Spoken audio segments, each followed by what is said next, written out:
Welcome, Just Jeff on Life. Today's point to ponder: what good does having a dream do you? What good does having a dream do you? Now, I do think that dreams are good. Bear with me. I'm going to talk a little bit about why I think they also can be distracting, a waste of time of sort. All right, so I posted this first the other day on Facebook.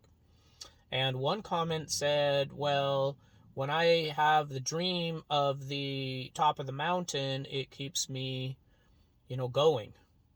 That's the motivator, that reply to my question.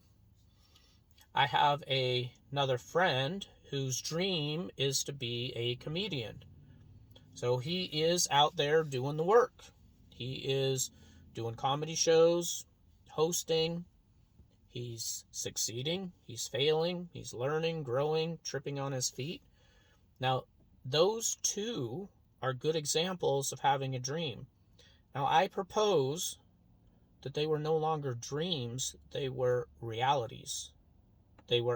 Both of these guys are taking action towards accomplishing their dreams. The piece that I want to discuss a little bit and propose is that many of us have dreams that, if we really broke it down, we're probably just lying to ourselves. We're not going to do those.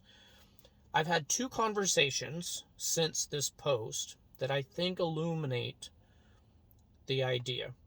So bear with me. Now, consider, I overuse that word, nevertheless, consider, I'm not trying to be right. I'm not trying to say dreams are bad.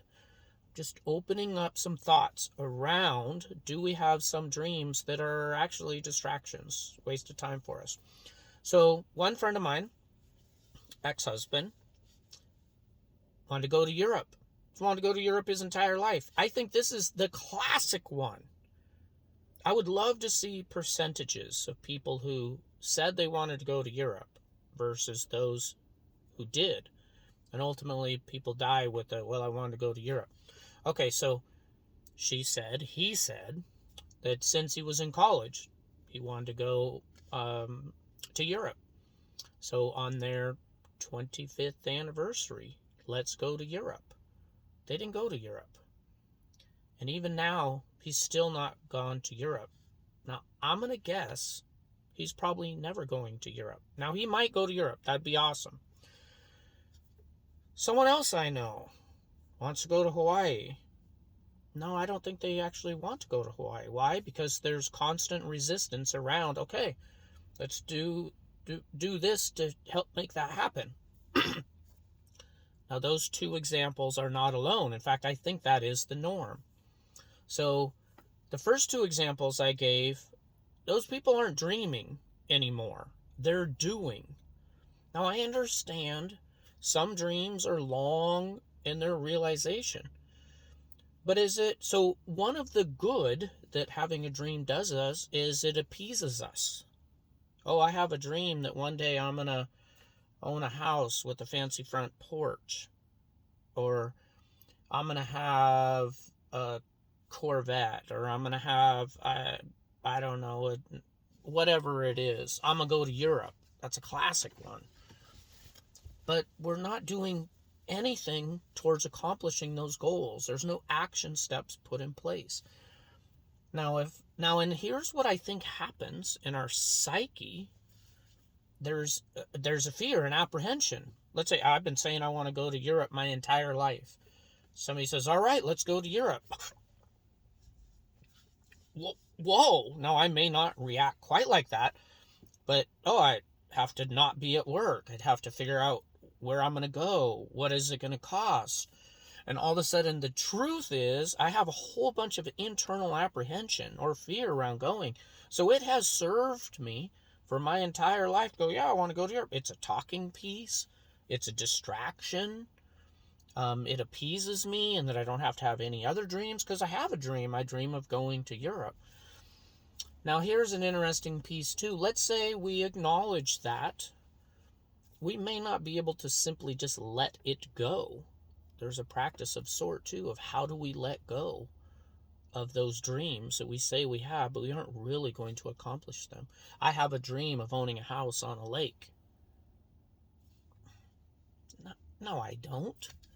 I mean, it sounds good. It sounds grandiose. It sounds great. And, talking circles. Oh, what do you want to do? Oh, one day I want to own a house on a lake. Nothing I'm doing is moving me towards owning a house on a lake. So it's empty. Now, fine. So, in a way, are you lying to yourself? Am I lying to myself? I have these dreams that I'm never going to fulfill.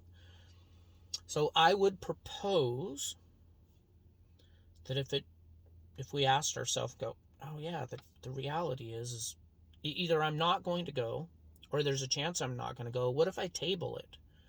What if I let it go? Like the shirt I'm not wearing in my closet, but I kept it because I paid money for it and I wore it once. That was 4 years ago, right? Can I let that go? Can I let go of the dream that I'm actually not going to fulfill? Better yet, what if we did fulfill it? What would it take to go to Europe? Now, my friend who's being a comedian, I applaud him. He's out there doing the work. The other guy, Climate, he goes out, he does stuff. I don't think he has empty, frivolous dreams. He probably has a big dream, one that stretches or pulls him. But my guess is he probably doesn't have any that he really knows he isn't going to achieve, that he isn't even going to pursue. So do you have dreams that in reality you're not actually going to do? Now, let's say you listen to this and go, yeah, I have those, but I don't want to let them go. Perfectly fine. Keep saying you want to go to Europe or Hawaii or own that house on the lake, or, like I just picked Corvette. And it serves us. It serves us in ways in which I don't fully understand, and I'm not going to continue on in the video expressing. But it serves us in our psyche to have these, and know ultimately that we're probably not going to fulfill them. Oh no, I might one day. I might go to Europe one day. Just can't go now. It's an interesting exercise to try on being honest with ourselves.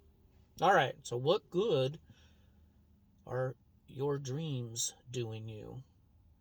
Oh, I didn't phrase it exactly correct, but just Jeff on life. Let me know your thoughts.